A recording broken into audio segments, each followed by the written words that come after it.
بتكونوا بخير. النهارده هنعمل وصفة مسكرة كده زيكم، صوابع زينب. جربوها هتنبهروا بجد بيها. المقادير سهلة وبسيطة جدا. كوباية دقيق، ونص كوباية دقيق سميد اللي هو بتاع البسبوسة، وربع كوباية زيت، ومعلقة خميرة صغيرة، وكيسين فانيليا، ونص كوباية مية دافية. بس كده. تمام. تمام، بننزل دلوقتي بكل المقادير الجافة، الفانيليا والخميرة والدقيق ودقيق السميد، ونقلبهم تقليبة كده قبل ما ننزل بربع كوباية الزيت.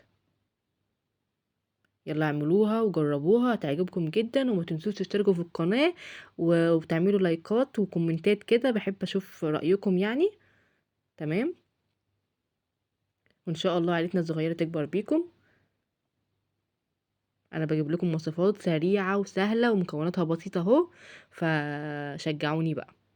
قلبنا المواد الجافة، هننزل بربع كوباية الزيت، وهنا بقى هنشيل المضرب خالص ونعجنها بايدينا. تمام. ما تنسوش ذرة الملح، حطيتها على الدقيق انا من الاول. ربع كوبايه الزيت، نعجنها ونسيبها تخمر، عشان طبعا فيها خميره، هنسيبها تخمر من ربع ساعه لتلت ساعه بالكتير. وطبعا الميه اللي هنستخدمها دلوقتي احنا عايزينها ميه دافيه عشان الخميره تشتغل. بالظبط كده. انا عايزه كل الدقيق اللي موجود ده يشرب الزيت كويس. تمام. هننزل بنص كوبايه الميه الدافيه زي ما انتم شايفين. نعجنها ونسيبها ترتاح بقى ربع ساعة تلت ساعة، حسب ايه التخمير عندك، الجو عامل ايه عندك يعني. بالظبط كده.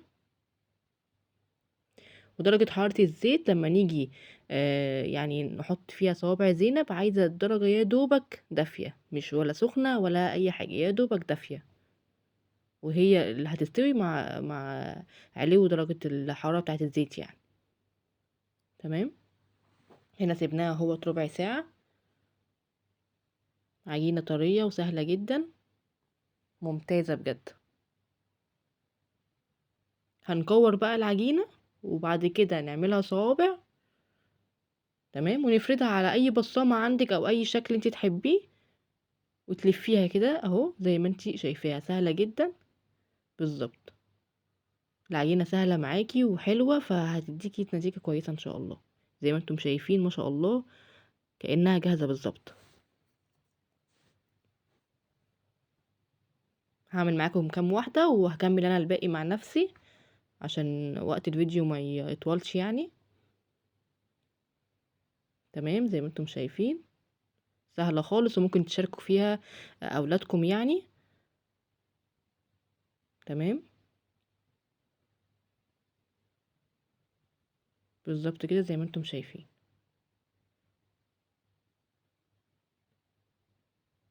كملت انا بقى الكمية كلها مع نفسي اهو.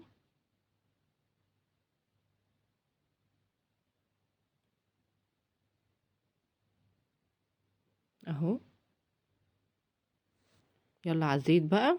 الزيت زي ما قلت لكم دافي، وهنطلعها على شربات تقيل. تمام. شربات تقيل. كوباية سكر وكوباية مية، وشوية فانيليا وعصرة ليمون. هوريكم بقى الحبة اللي انا لحقتهم، لان العيال خطفوها زي كفتة الرز كده لما كنا بنخطفها زمان من اهالينا، فلحقت هم دول اللي انا لحقت اصورهم لكم قبل ما تتنسف يعني. فان شاء الله تجربوها وتعجبكم، واشوفكم الفيديو الجاي ان شاء الله. مع السلامة.